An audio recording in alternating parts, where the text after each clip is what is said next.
बच्चों आज की वीडियो के अंदर हम बात करेंगे एटॉमिक मास, मोलिकुलर मास और मोलर मास के बारे में। तो चलिए बच्चों शुरू करते हैं। सबसे पहले बच्चों हम बात करेंगे एटॉमिक मास के बारे में। एटॉमिक मास बच्चों क्या होता है? किसी भी एलिमेंट के एक एटम के मास को हम क्या बोलते हैं? एटॉमिक मास बोलते हैं। आप यहाँ पढ़ भी सकते हो, mass of one atom of an element, यानी किसी भी एलिमेंट के एक एटम के मास को हम क्या बोलते हैं? एटॉमिक मास बोलते हैं। इसके बाद हम बात करेंगे बच्चों एटॉमिक मास को हम किस यूनिट में एक्सप्रेस करते हैं। वैसे तो आपको पता है मास की ऐसे यूनिट होती है किलोग्राम, लेकिन किलोग्राम एक बड़ी यूनिट है मास की। लेकिन एटम और मोलिक्यूल क्या होते हैं? बहुत ज़्यादा छोटे होते हैं, उनका मास क्या होता है? बहुत ज़्यादा कम होता है। तो बच्चों किलोग्राम में एटम्स और मोलिक्यूल्स का मास एक्सप्रेस करना क्या है? ठीक नहीं है। तो इसलिए हम यहाँ पे एक स्पेशल यूनिट यूज करते हैं एटम और मोलिक्यूल का मास एक्सप्रेस करने के लिए, जिसको हम क्या बोलते हैं? एटॉमिक मास यूनिट बोलते हैं, यानी एएमयू बोलते हैं। इसको इसे आपने देखा भी होगा, बहुत ज़्यादा आपको डर भी लगता होगा इससे। इसको हम बच्चे यू से भी एक्सप्रेस करते हैं, यानी एएमयू को शॉर्ट में यू भी लिखते हैं।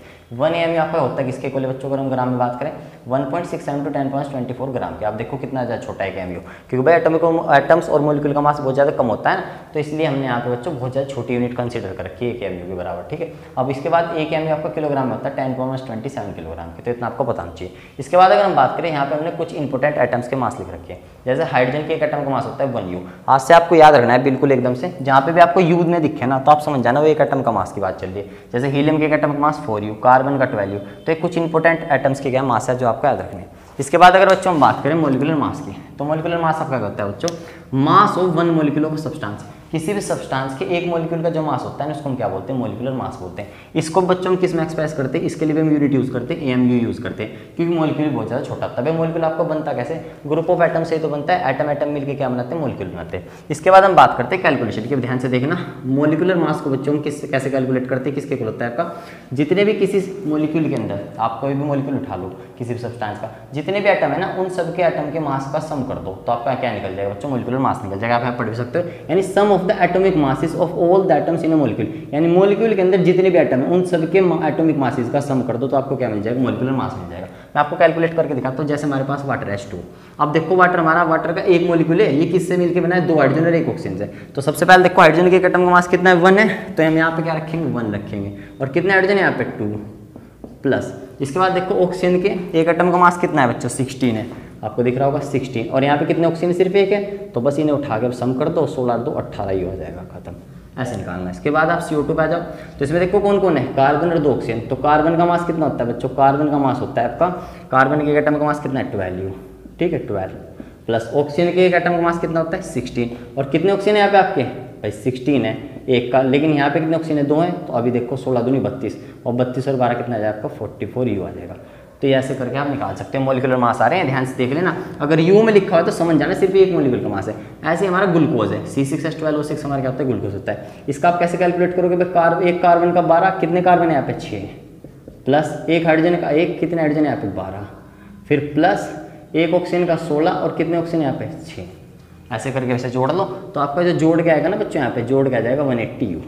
तो मैं आपको समझाना चाहता, मेन कॉन्सेप्ट मैं आपको ये समझाना चाहता हूँ। जहाँ पे भी आपको यू में दिखे ना, आप समझ जाना है किसकी बात चली? एक एटम या मोलिक्यूल के मास की बात चली। इसके बाद हम बात करेंगे मोलर मास की, जो सबसे बड़ा कन्फ्यूजन है। चलिए यहाँ तक आप नोट कर लो बच्चों। अब हम बात करेंगे मोलर मास के बारे में। मोलर मास बच्चों बहुत ज़्यादा डाउट रहता है, इसे थोड़ा ध्यान से समझना। तो मोलर मास बच्चों होता क्या है? किसी भी सब्सटेंस के जो 1 मोल का मास होता है ना, उसको हम क्या बोलते हैं? मोलर मास बोलते हैं। आपको यहाँ पे वर्ड से समझ में आ रहा होगा, मोलर में देखो मोल छुपा है। अब मोल है क्या चीज़? जैसे बच्चों आपका डजन होता है ना, डजन किसके बराबर होता है? 12 के। डजन आपका जस्ट नंबर ही, तो ऐसे आपका 1 मोल भी किसके इक्वल होता है? 6.022 × 10⁻23। ये एक बहुत बड़ा नंबर होता है, ध्यान से देखो। तो यानी, और इसका नाम क्या बोलते हैं? अवोगाड्रो नंबर ही बोलते हैं, क्योंकि अवोगाड्रो ने दिया था, इसे हम रिप्रेजेंट करते हैं Na से। तो ये आपका क्या हो गया? 1 मोल हो गया। इसके बाद आप ध्यान समझना, मोलर मास को बच्चों हम एक्सप्रेस करते हैं ग्राम में। अब इसके बाद हम आपके और ज़्यादा डाउट क्लियर करते हैं। मोलर मास बच्चों आपके 2 टाइप के होते हैं। पहला होता है आपका ग्राम एटॉमिक मास, दूसरा होता है आपका ग्राम मोलिकुलर मास। मैं आपको मैंने क्या बताया था? 1 मोल सब्सटेंस का जो मास होता है क्या होता है? मोलर मास होता है। सब्सटेंस आपका क्या क्या हो सकता है भाई? एटम भी हो सकता है, मोलिक्यूल भी हो सकता है। तो आपको मोलर मास 2 टाइप का होगा, gram atomic mass, gram molecular mass. अब बस आपको क्या समझना है? ग्राम एटॉमिक मास में क्या होगा?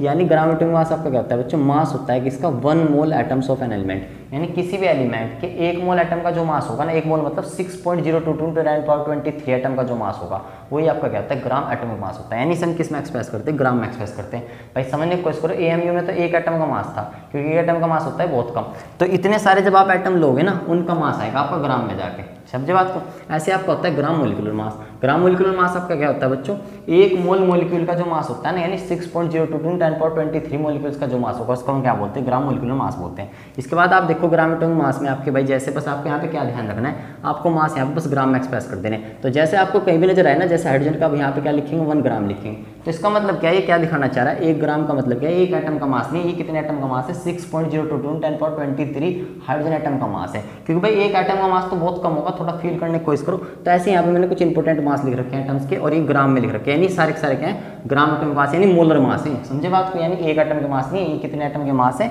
1 मोल एटम के। ठीक है, इसके बाद आप कैसे मोलिकुलर मास में आ जाएगा। बस यहाँ पे आपको क्या करना है, कैलकुलेट ऐसे ही होगा आपका, यानी ग्राम मोलिकुलर मास भी आपको मोलिकुलर मास की तरह कैलकुलेट होगा। बस यहाँ पे डिफरेंट क्या आएगा, डिफरेंस ये आएगा, यहाँ पे आपको एटम के मास किस में रखने, ग्राम में रखने, बस खत्म बात। तो यहाँ पे जैसे वाटर का क्या हो जाएगा 18 ग्राम, CO2 का 44 ग्राम, ऐसे इसका। बस आपको यहाँ पे इससे क्या समझ में आ रहा है एकदम से, 18 ग्राम का मतलब क्या है, ये किसका मास है बच्चों, एक मोलिक्यूल का मास नहीं। अब ये कितने मोलिक्यूल का मास है, यानी आपने वाटर कितने मोलिक्यूल लिए होंगे, 6.022 10^23 H2O मिलके जब जाके 18 ग्राम बनाएंगे। समझने की कोशिश करो, यानी H2O कितने सारे H2O लोगे आप, इतने सारे H2O मिलके जब 18 ग्राम बनाते हैं। इसके बाद में आपको फाइनल चीज़ समझनी है एक लास्ट, जैसे कहीं पे ऐसे लिखा 12U और ऐसे लिखा 12 ग्राम, तो आपको इससे क्या समझ में आ रहा है, इसका मतलब सिर्फ एक एटम का मास, और इसका मतलब है 6.022 10^23 कार्बन एटम का मास। और जैसे कहीं पे ऐसे लिखा है ना 18U और ये ऐसे लिखा है 18 ग्राम, तो आपको समझ जाना है तो सिर्फ एक मॉलिक्यूल का मास है वाटर के, और ये कितने का मास है 6.022 10^23 मिलके इतना सारा मास कैलकुलेट बनाते हैं। तो ग्राम में आपको समझ जाना है मोलर मास होता है, और यू वगैरह में होता है आपका एटम या मॉलिक्यूल का मास। तो अगर अब भी रिलेटेड कोई भी डाउट है तो आप मुझे कमेंट सेक्शन में पूछ सकते हो। मिलते हैं नेक्स्ट वीडियो, तब तक के लिए बाय, लव यू गाइस।